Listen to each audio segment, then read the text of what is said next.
Good morning, everyone. Welcome to the dawn in an overcast.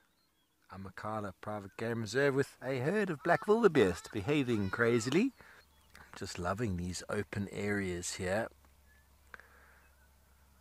And just before, with our black wildebeest here, they were running around in circles, giving us a very good indication of where the name wildebeest came from. A little bit wild cow. They do get a little bit of something in them, and they run around like something's gotten into their blood. It's quite interesting to see that, but now they have calmed down.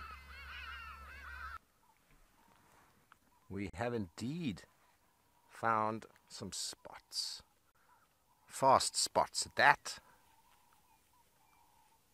The three amigos, or the three hlosi as they call them. Black-backed jackal calling off in the distance. These three boys are snuggling. They're a little bit reluctant to let the snooze button. They've pushed it one more time.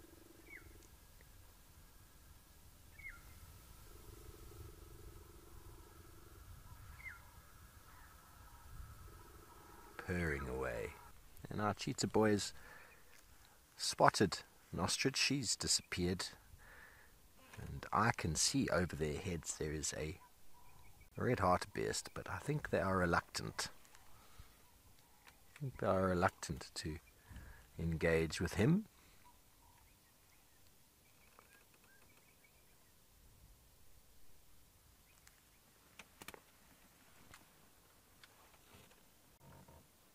The desire to run and to find some food.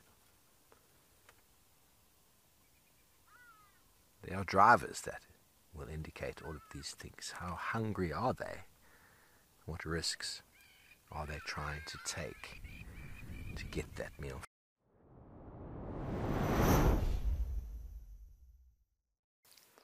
I've just hopped out to have a look at this very, very, very pretty web.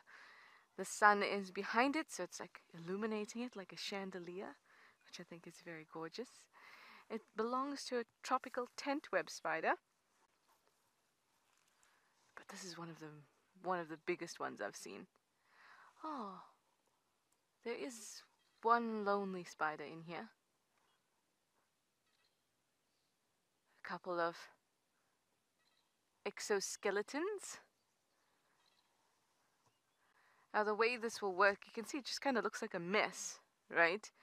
But there is a bit of a structure kind of there. So what ends up happening is that insects will fly in or against the web and then get caught in that basket area. What I really love about understanding biology, or the way that things work and evolve to suit an environment, is that it just, once it clicks, it just kind of makes sense, and it just makes me feel really nice. And spider webs are one of those things. So spiders developed webs like this, or the usual pinwheel shape that we're used to seeing, like the Halloween decoration type one. They only developed those kinds of webs once insects developed wings. So only once flying insects existed, that's the only time that spiders started to make webs like this. And it makes so much sense, because what else would you catch in a web like this? Yes, there are certain spiders like golden orb weaver spiders in Australia, for example, that have caught birds in their webs, but that was not the purpose of having a web. The web was to catch these small insects. And and spiders are quite an ancient group, when spiders first started to exist, they were still producing silk, but silk was not used for catching prey. Instead, silk had lots of pheromones and chemicals that were distributed in it, and then as the spider moved along the ground, it left a scent trail. That could be to attract other spiders, to let other spiders know what their status is, or maybe like in a Hansel and Gretel kind of way to find their way home. We're not sure. But the purpose was not to catch prey with that, at least not in this kind of mass production kind of thing. But in the meantime, we've gone back to the smaller things. got a flock of guinea fowls. I'm thinking of the herd of elephants. We've got a flock of guinea fowls, and again swallows coming in and out collecting mud. And it's just such a gorgeous morning to be doing some birding. So these are helmeted guinea fowls. These are not the crested guinea fowls.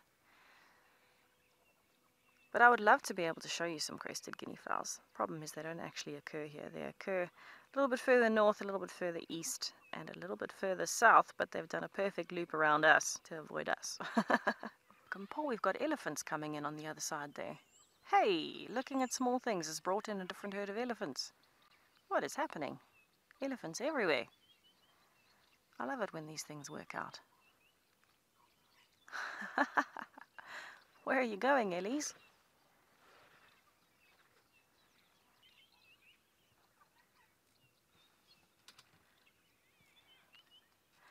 Those guinea fowls are about to panic hard as that elephant comes running in. Ah! The guinea fowls were all running away. Hello, youngsters. Guinea fowls are not having it. Wow, look at that reflection. Such a perfect morning. This is a different herd to the herd we had earlier. This is a much bigger herd, it looks like.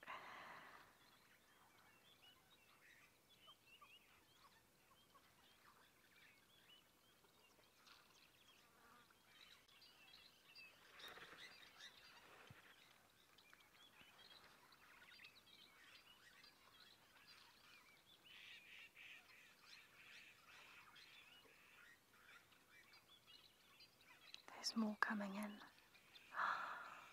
We might get lucky and have the whole herd come down to drink. Oh, and there's a tiny calf coming in. Oh my goodness, that's smaller than the one we saw earlier. And just as cheeky. Hello, little one.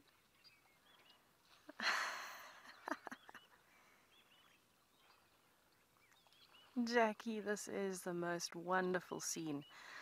There's nothing like spending time with elephants at a waterhole. They just get so excited, and it's so calm and peaceful. Just listen to this all, soak it in.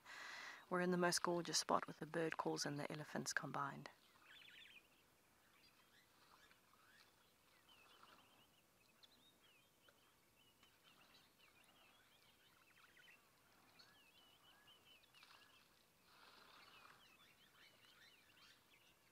This has to be one of my favorite spots on the property at the moment. Particularly this season, it is just represented so well. Bird calls like mad, birds around all the time, and elephants galore. Even that little calf is doing an exceptional job of using its trunk to drink on the left. It's so little, and yet it's already learning how to do that really well. This is just amazing.